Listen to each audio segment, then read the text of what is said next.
préparer à n'importe quelle situation d'urgence, il faut un personnel formé, qualifié, motivé, fin prêt. Et pour ça, il n'y a pas de secret, c'est l'entraînement, un entraînement physique. Et non, nous ne sommes pas sur des jeux pour enfants. En fait, là, nous nous trouvons dans une situation d'évacuation. Évacuation d'issue d'aile, parce qu'il y a plusieurs types d'évacuation. Bah justement, hop, Florence. Voilà. Donc ça, c'est une évacuation pour ceux qui débutent comme vous, là, sur les petits avions ou bien? Voilà, donc un petit exercice d'entraînement, au cas où. Oui, et donc quelle est la particularité, quelle est la différence avec les autres types d'évacuation? Celui-là, c'est une issue d'aile. Oui, donc on glisse sur l'aile en fait. On glisse sur l'aile de l'avion. Oui. Donc on atterrit un peu, enfin il y a moins d'hauteur entre le sol et l'aile. Très bien. Donc sinon il y a les évacuations à partir des issues. Là c'est un peu plus haut et on a des toboggans. Les toboggans. Très bien. Et pour les gros avions? Alors les toboggans sont un peu plus larges, donc les évacuations vont se faire par-dessus. Ah d'accord. Voilà. C'est la fête. Ouais, ça y est, c'est parti là pour le toboggan. Alors Philippe, 12 secondes, c'est très court. On n'a pas l'impression. C'est très court parce qu'on est dans l'entraînement et qu'on a une vingtaine de personnes aujourd'hui dans ce stage. Donc on fait en fait un calcul pour que les gens sortent dans un temps qui nous paraît normal dans l'évacuation normale. Dans une évacuation normale, on aurait 90 secondes, 1 minute et demie pour évacuer 360 passagers par 8 portes. Là, on a 2 portes et 21 passagers. En fait, on comprend vraiment l'urgence, on n'a pas du tout le temps de réfléchir, il faut que ça s'enchaîne. C'est vraiment ça. Une évacuation, faut bien savoir que malheureusement, ça génère aussi quelques blessés souvent. Oui. Mais quand un commandant de bord a décidé qu'on lançait une évacuation, c'est pas anodin. C'est qu'il y a vraiment de l'urgence, soit du feu, soit de la fumée, soit pire. Et il faut vraiment que les équipages soient extrêmement réactifs, ça se joue en quelques secondes. Ah bah là, ils ont été hyper réactifs, mon cœur il battait la chamade, j'étais dedans. On va le refaire, on refait un coup. On refait un coup. De par deux, go, go, go, go, go, go, go, go, go, go, go, go, go, go, go, go. Serrez les poings, pas attendu, poing fermé.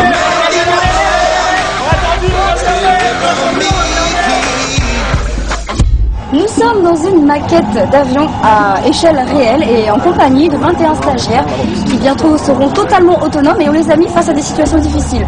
Difficultés qu'ils peuvent rencontrer au sol comme en vol et vous allez voir que ce sont des situations vraiment difficiles à vivre. Accrochez vos ceintures! Ok, PNC à l'avant. Allez, speed, speed. Hop, hop, hop, hop, hop. Ambiance très particulière pour une situation qu'on n'aimerait pas rencontrer en fait. Parce que là, plusieurs foyers se sont déclarés dans différentes parties de l'avion et les PNC sont en train d'essayer d'éteindre les foyers. Laurent Duhallier, vous êtes responsable des PNC. Oui, tout à fait. Et qu'est-ce qui se passe? On est vraiment dans les conditions du réel. Il y a même de la fumée qui vient de la fumée, il y a du feu, d'accord. Voilà, un gros feu de coffre à bagages. Très bien. Voilà, donc quel est le principe? Alors, c'est l'attaque rapide du feu, de s'équiper de son équipement de protection respiratoire et surtout de réagir rapidement parce que le feu doit être éteint le plus vite possible, sinon il va s'étendre et donc provoquer la panique des passagers quand c'est en vol. Ça peut être un très gros problème. Là, c'est un gros feu, là, il y a des voitures de flammes. C'est pour ça qu'il faut se bagarrer avec, là, voilà. D'accord. Et donc, s'il n'éteint pas son feu rapidement, son feu va s'étendre.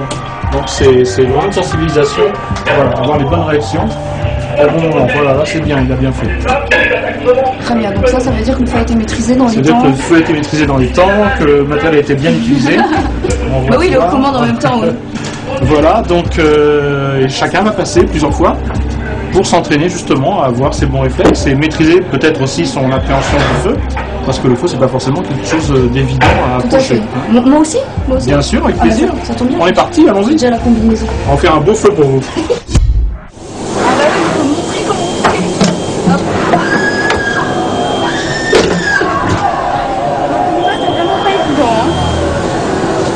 J'ai mis casquette, voilà. J'ai mis dans le bon sens. Écarté, là. Voilà. 40. Non, mais vous n'êtes pas à la situation et sous contrôle. Ah, c'est nouveau, détendez-vous. Vas-y, le siège attaque le feu le plus près de toi d'abord.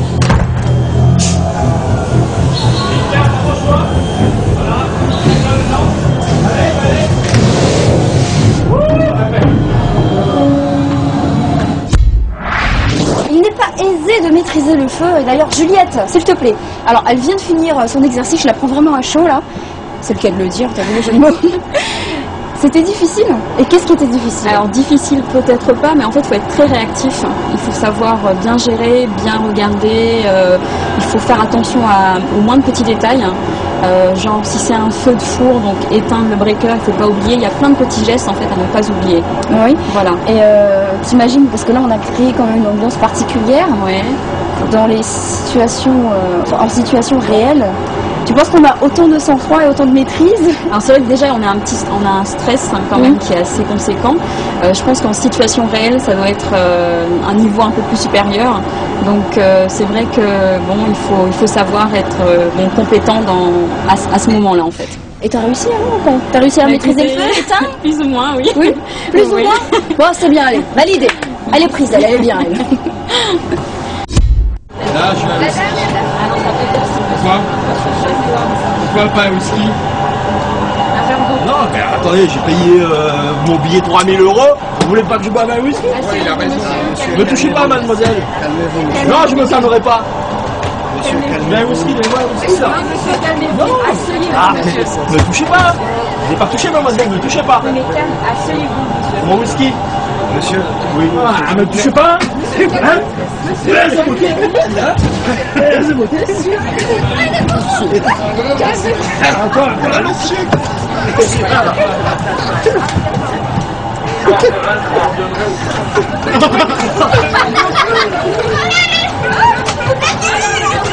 qu'est-ce qui se passe?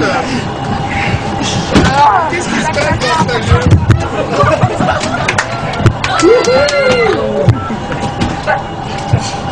C'est bon, je tiens. Le personnel, Attention les pieds. C'est bon, je me tiens les pieds. allez, Tichino, venez à ton pied. Eh, laissez-vous faire, monsieur. Monsieur, laissez-vous faire. Calmez-vous, monsieur. Assis. Calmez-vous. Alors, c'est aussi ça, le rôle des PAC, personnel commercial navigant, c'est de maîtriser, c'est d'assurer en tout cas la sécurité et la sûreté à bord. Donc on les connaît souriants, serviables, on les voit avec leur petit trolley, mais c'est aussi ça, donc ils ont suivi une formation auprès de qui déjà? Du GIPN, le groupe d'intervention de la police, pour pouvoir maîtriser les cas comme cela. Michel, aujourd'hui c'est toi qui as joué tu es formateur également. Oui. Tu as pris le rôle d'un... C'est du vécu quoi? Non, mais bon. Non, mais je sais pas si à fond, tu vois ça? Oui. C'est vrai? Et il faut... Attends, on va finir. Il faut maîtriser comme ça, on a besoin de 4 personnes. Le problème, c'est qu'on essaie de simuler exactement le rôle d'un passager agressif et voir comment le personnel de bord réagit par rapport à l'agression d'un navigant à bord. Et là, quand il est attaché comme ça, c'est jusqu'à l'arrivée. C'est jusqu'à l'arrivée, vous voyez. Une fois que vous avez mis les menottes, on bouge plus. Hein. Ah oui, c'est pas du chiquet quand même, hein. Regardez. Ils y sont... Mais toi aussi, Ah tu ouais. bon drôle. Il faut bien, faut pas... Pas une main morte, hein. Voilà. Ah, Michel, ça va bien. Vous allez me payer ça.